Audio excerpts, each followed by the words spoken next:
Aloha! My name is Andrew Crusoe, and I'm a local author. And I want to start by thanking Naleo for letting me come on today and read from my recently released book, my newest book, 10,000 Hours in Paradise, Volume 1, Arrival.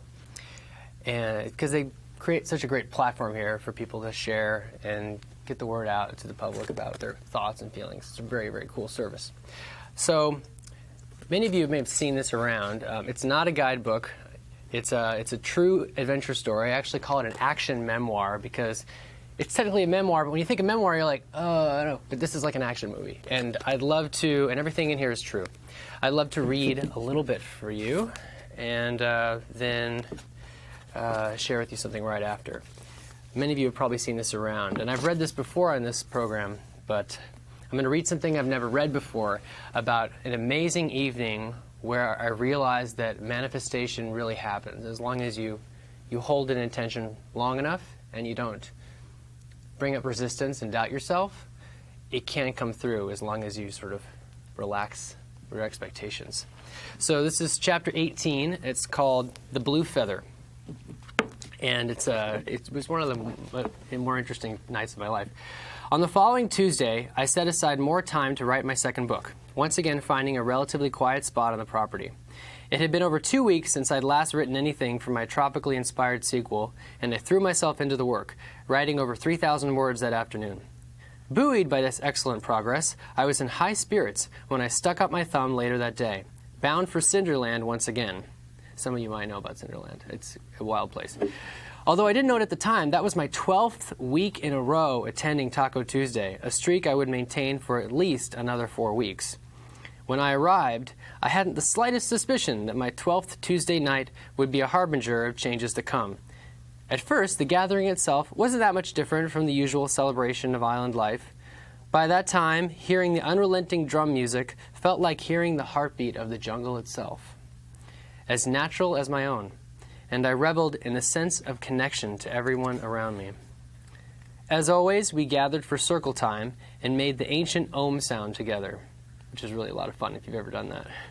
It all washed by so quickly, and as so many beautiful moments in life do.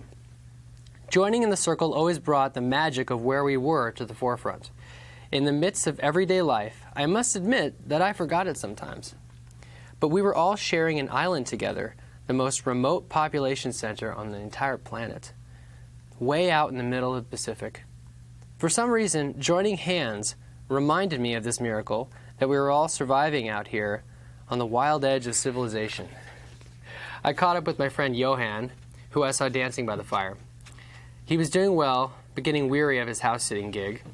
I gave him a little update on my relationship with my manager and the rest of the volunteers at the community. And he encouraged me to be patient with the situation. Something better would come along if I kept a good attitude. Time slipped away from me that evening. My intuition told me that it was okay to stay a bit longer, and I found myself at Cinderland after 10 p.m., later than I had ever stayed before. What am I thinking? I wondered to myself as the conversations around me continued to flow. How am I going to get back? There were only 6 of us left around the small circular table, with a few others scattered around the fire behind us, most in their 20s and 30s. Lulu, a young woman who often frequented the gathering, had opened up a small container where she collected little objects, things that she felt were significant or interesting, and she showed them to us. One of them was a beautiful blue feather, small and soft. I asked her if I could pick it up and look at it. Sure, she said. Even though it was only about 2 centimeters long, so about an inch, I couldn't stop looking at it. 7 years before, I had listened to a podcast about Huna, which is this belief system kind of inspired by Hawaii, that had come to inspire a lot of good things in my life. I remembered a lesson from the podcast about how energy flows where attention goes. And one of the exercises was about manifestation. The teacher told us to picture a blue feather in our minds. He said that a blue feather would eventually come into our lives if we held the intention and really believed it. I had intended to find a blue feather for years, literally 7 years. And while I did come across one by chance, not long after I first heard the podcast, it was a plastic feather.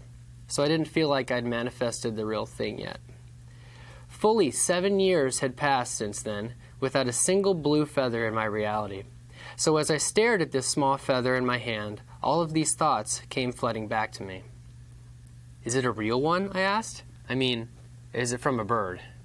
Yep, she said. I think you should have it. I looked up to her, shock washing over me. Are you sure? Yes, she smiled. I think I'm supposed to give it to you. Unsure of what to say, I just stared at the feather blankly. The Huna teacher had been right. Even after 7 years, my intention had finally come back to me. I had manifested a blue feather. I got the strangest feeling that the island itself was sending me a message. I carefully pocketed the feather, and at last felt that it was time for me to go. And to my incredible luck, one of the 6 people around the table was heading my way. Back then I didn't have my own car, or any transportation. I would never stay so late at Cinderland ever again. But in that instance, I felt so grateful that I'd listened to my intuition and lingered for a while longer on that warm July night. Perhaps it sounds somewhat delusional, but from then on, I felt as if, somehow, the island itself cared about my well-being. I had a new ally, and things were going to work out, even if I didn't know exactly how. That week, a new couple joined the community, Ivan and Marcia. I'm not sure if it was because I was distracted from hanging out with them, or if it was something else, but I skipped Uncle Robert's Wednesday night market that week. In retrospect, the regular outflow of volunteers was only tolerable because they were soon replaced by new ones. And Ivan and Marcia were probably the most interesting couple to volunteer during my time at the community, ultimately providing a useful growth catalyst for us all. And I'll leave you to find out what that might be. Once again, this is 10,000 Hours in Paradise, Volume 1, Arrival. Volume 2 is called Tribulations, and it's coming out probably right around the time you're seeing this. It's coming out in May. So I'm really excited about it. I've really been touched by the reviews that people have given this, and the people who have read this, things that they tell me. I've gotten many emails, actually. This is the first book where I've got people that actually attach photos of themselves to remind me who they are. And they write paragraphs, and they go, I read this book in 2 days. And I haven't never really had that before. I've had multiple people write email and say they read this in 2 days, they couldn't put it down, and they're bugging me for the next one. So it's really an honor to be in that position. And yeah, I'm easy to find.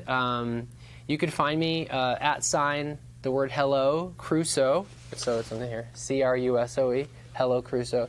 I'm easy to find, and I give away free stuff if you can find me. On the internet, everything's on the internet, and yeah, I've been very happy with the reviews. This got reviewed from a PhD biologist. I've got some wonderful reviews in the back. Oh, and also, here's a fun thing. All my books come with a map. So before this, I wrote 3 sci-fi books, a sci-fi trilogy inspired by Hawaii, and those have maps too, even though they're science fiction. But this is a map of a real place, of course. This is the places featured in this book too around the island, and the sequel has an updated map because there's different places in that one. And I won't spoil what's in the sequel, but it's a really, really deep dive into going within, and I actually didn't speak for 9.5 days during that one, and it's really a worthy follow-up. And then part 3 is probably going to come out later this year. So thank you once again to Naleo for letting me share this with you and share this. I mean, that was really an unforgettable night in my life, and it's really amazing to write about it and have people be affected by it. You know, I would be mostly satisfied if my books just entertained people, but what I really want is for people to take positive action. So yeah, it's really easy to find me at Hello Crusoe, and I want to say thanks again for Leo for letting me do this, and for you for watching this. So mahalo nui, and have a wonderful evening, or good night.